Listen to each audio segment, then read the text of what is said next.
what's up guys? It's Casey Molina and I'm back with another video. I'm being so sunny and just blah, but this is actually a topic that is not, and I wanted to talk about this today because it's something that is very prevalent in the media and in the world and just in life right now. This video is about gun violence, and just for me, I just have a few thoughts about some of the things that are going on in the world right now. And I've made controversial topic videos like this in the past, like my thoughts on the Black Lives Matter movement, voting for Donald Trump. I mean, I didn't vote for him. Oh my god. It sounded like I did, but you guys probably know I didn't. But I really just wanted to make this video because I had an experience recently where I went to the March for Our Lives, and it was powerful. I don't know what else to say other than it was so powerful. I went with my cousin who has gone to the Women's March in the past, and she's gone to a few other marches, and she just has a lot of experience with attending and having the poster ready, and just she's very opinionated when it comes to these things, so I thought it would be really cool to just go with her and experience that. And I think it was just super powerful to be there amongst all these people who just have these thoughts. And sometimes you're in situations where you're feeling like there's so much turmoil politically, and you go into these areas and you don't really know who's with you, and unfortunately I hate to say who's with you and who's against you, but it kind of feels like that sometimes. But it was just such an environment of uplifting positivity and just overcoming adversity and just taking the next steps. I've I've never really felt this feeling of power within our generation, and as a millennial so much as I did in that moment. And it's just crazy to me to experience that. I just want to start off by saying that Parkland is not the first school that has experienced something like that, as many people well know. I think it is unfortunate that so many shootings have occurred, and Parkland is one of many that has finally brought gun violence and gun regulation to the forefront of a movement. I go to Virginia Tech, and for me,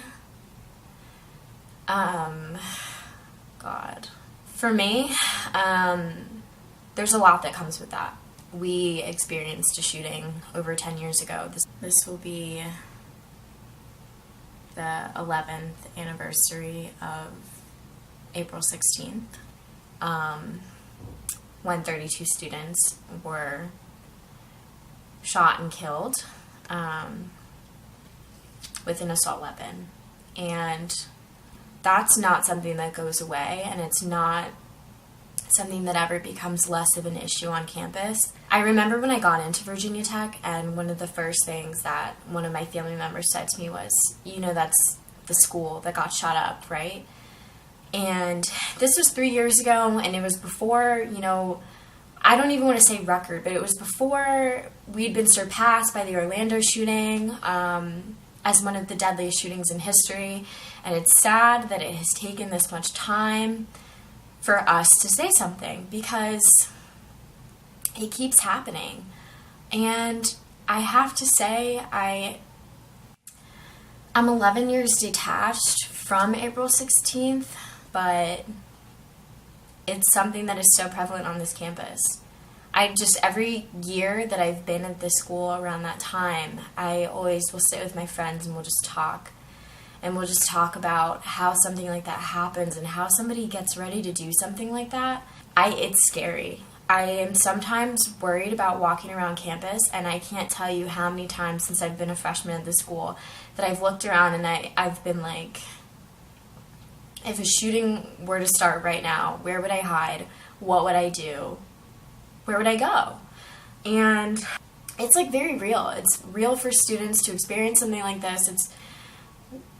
It's crazy that at schools like Sandy Hook and elementary schools, it's just crazy that gun violence is not sparing anybody of any age. I think we want to,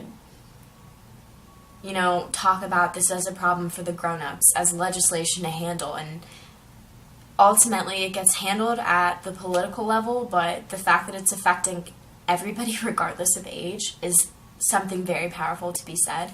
So just like that being said, after the march, I just kind of talked about ways that, we could stay involved and keep the movement going, and just like ways to create permanent change. Because these movements don't go away for the people that were directly affected by them. The people who experience these things firsthand have to live with that experience. They have to live with the post-trauma of them, and they have to live with the memories of them. They have to live with those feelings of knowing like something could have been done and it wasn't. And I don't know why anything hasn't been done, and I don't know what it's going to take to have somebody step up and do something.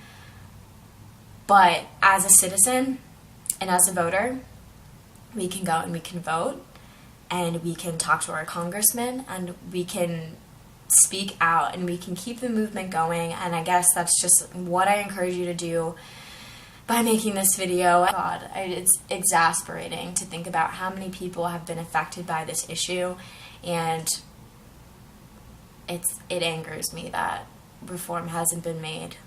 I've heard stories from some of the survivors, and I just can't imagine going through that.